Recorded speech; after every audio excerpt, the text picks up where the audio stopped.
When traveling, some people like to go places that are touristy.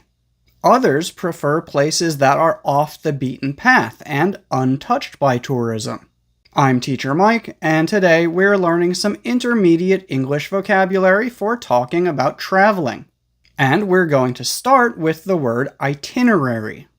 An itinerary is basically a plan or schedule for a trip, especially one that they give you when you are on a tour or traveling with a travel company. They usually include information about where you'll go, when you'll go there, and what you'll do there.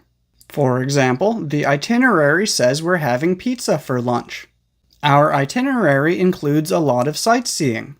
Or, what's on the itinerary for today? Next, we have all-inclusive. All-inclusive means that you don't need to pay for things like food, entrance fees, or transportation because they have already been included in the price of the room, trip, cruise, or tour. For example, booking an all-inclusive trip reduces the amount of planning that you have to do. Or, unfortunately, drinks are not included in the all-inclusive price. Now, let's talk about some types of destinations that you might have on your itinerary. First, we have landmarks. Landmarks are basically just things that we can see easily and are always in the same place. These can be things like buildings, bridges, mountains, statues, lakes, or rivers. For example, one of the most famous landmarks in the United States is the Statue of Liberty. Or you could ask someone, what landmarks do you recommend visiting? And very famous landmarks might feel touristy. Touristy is an adjective, which generally means that a place is crowded with tourists and very focused on selling things to tourists. For example, although I do recommend visiting Times Square if you go to New York, some people might not like it because it is quite touristy. And some people like touristy places, so whether or not you view this word as negative really kind of depends on whether or not you like touristy places. However, tourist trap, which is a noun, is negative. These are basically places where they only care about making money from tourists, not about giving them a good experience. For example, a local warned us that the seafood restaurant was a tourist trap. Although that cafe is a tourist trap, it does have really good coffee. Or what we thought was going to be a beautiful botanical garden turned out to be an overpriced tourist trap. If you want to avoid tourist traps and go places that feel more authentic, you can say that you want to go where the locals go. Also, if there's a place that's really good but not many people know about, that is what we call a hidden gem. For example, we discovered several hidden gems while walking down the alley behind our hotel. We also have off the beaten path, which basically means that few people go there, especially if this is because it's a bit far away or difficult to get to. For example, some people prefer going to more popular destinations, while others prefer going to ones that are off the beaten path. Or, when you go off the beaten path, you might find some hidden gems.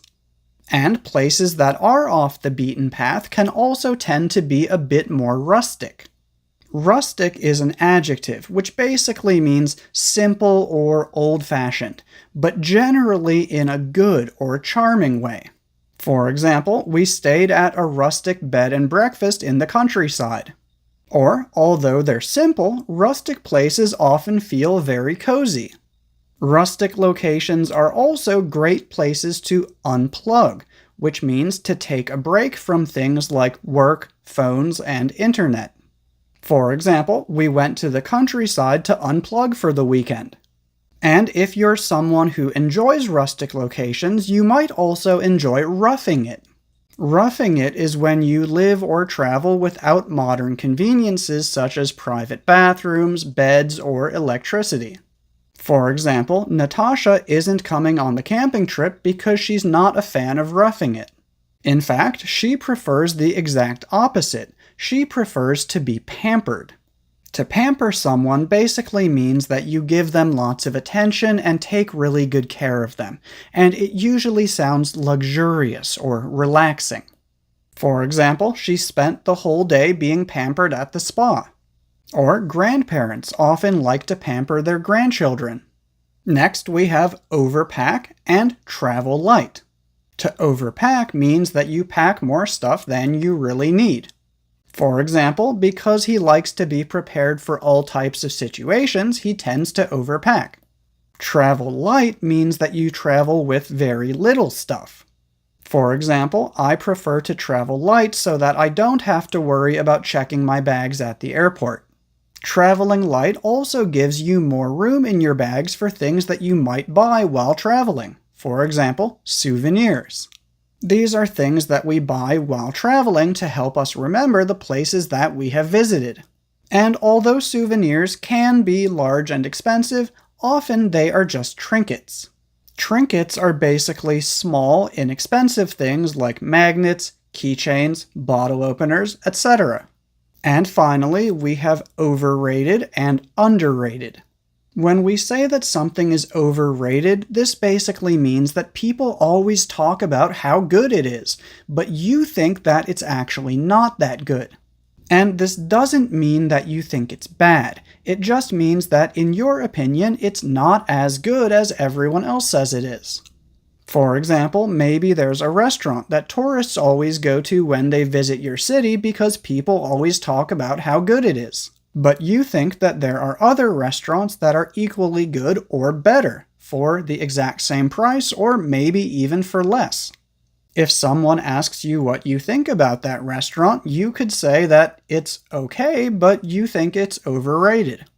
When we say that something is underrated, this basically means that you think it's better than everyone else says it is. So maybe there's a restaurant that you think is really good, but other people don't appreciate so much. In that case, you could say that you think that restaurant is underrated. And although both of my examples were about restaurants, you can use overrated and underrated to talk about absolutely anything that you want.